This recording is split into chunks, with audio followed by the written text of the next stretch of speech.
في غار صغير أعلى جبل في مكة، وفي ظلمة الليل هبط نور عظيم على رجل وحيد، فكانت لحظة غيرت مجرى التاريخ كله. ما هذا النور؟ ومن هذا الرجل؟ أهلا بكم في حلقة جديدة من سلسلة السيرة النبوية من قناة نور السيرة. في حلقة اليوم نعيش أعظم لحظة في تاريخ البشرية، نزول الوحي على النبي صلى الله عليه وسلم في غار حراء، وبدء رسالة الإسلام التي أخرجت الناس من ظلام الجاهلية إلى نور الهدى. كان صلى الله عليه وسلم قد حبب إليه الخلاء والتأمل، فكان يذهب إلى غار حراء في أعلى جبل قرب مكة، يخلو فيه الليالي ذوات العدد. كان يتعبد فيه على ما بقي من دين إبراهيم، ويتفكر في هذا الكون العظيم وخالقه. وكانت خديجة تزوده بالطعام والشراب لأيامه، فإذا نفد رجع فتزود ثم عاد. وفي ليلة مباركة من شهر رمضان، وهو في نحو 40 من عمره، كان في الغار وحده، فجاءه أمر عظيم لم يكن يتوقعه. جاءه الملك جبريل عليه السلام، رسول الوحي من الخالق إلى أنبيائه، فملأ عليه الغار وقال له كلمة واحدة: اقرأ. فأجابه في دهشة وخوف: ما أنا بقارئ. فلم يكن يعرف القراءة ولا الكتابة، ولم يكن يدري ما هذا الذي يحدث له.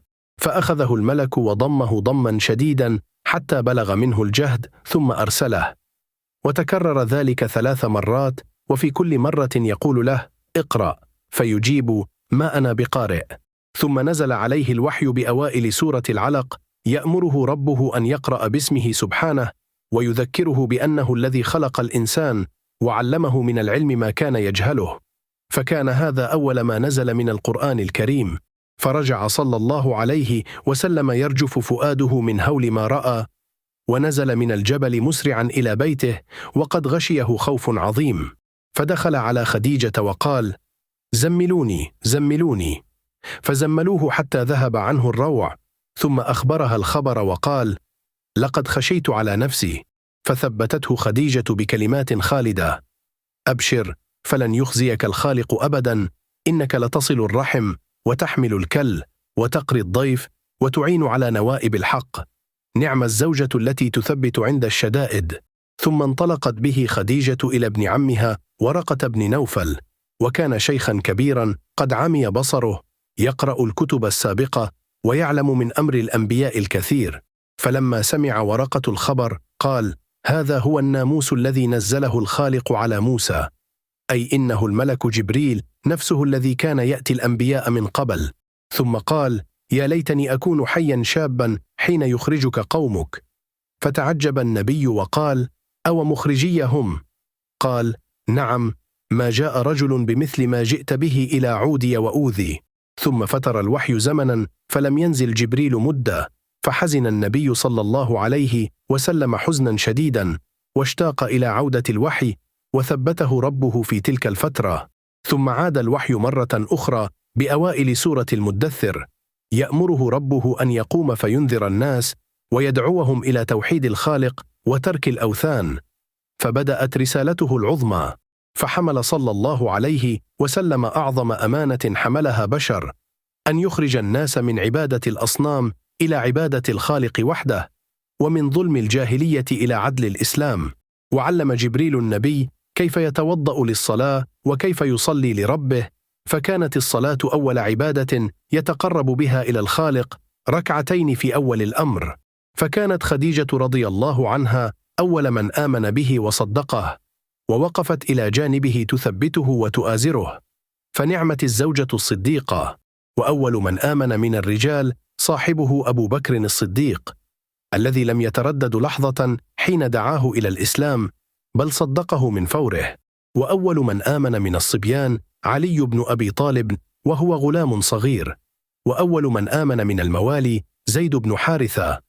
فكان السابقون من كل صنف، فأخذ الإسلام يدخل القلوب واحدا بعد واحد، من الرجال والنساء والأحرار والضعفاء.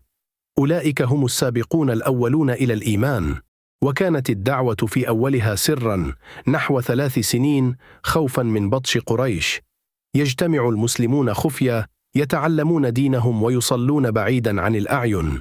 كان جوهر الدعوة كلمة واحدة: لا إله إلا الله، أن يعبد الخالق وحده لا شريك له، وتترك الأصنام والأوثان التي لا تنفع ولا تضر. وهكذا بدأ نور الإسلام ينتشر في مكة بهدوء قبل أن يصدع به النبي جهرا. نور صغير في أوله، لكنه سيملأ الأرض بعد حين. في هذه الحلقة دروس عظيمة. أولها أن الوحي حق من الخالق، وأن القرآن كلامه نزل على قلب نبيه الأمين هدى للعالمين أجمعين. وثانيها أن الزوجة الصالحة سكن وعون عند الشدائد، كما كانت خديجة أول من ثبت وآمن. وثالثها أن طريق الحق محفوف بالأذى والابتلاء.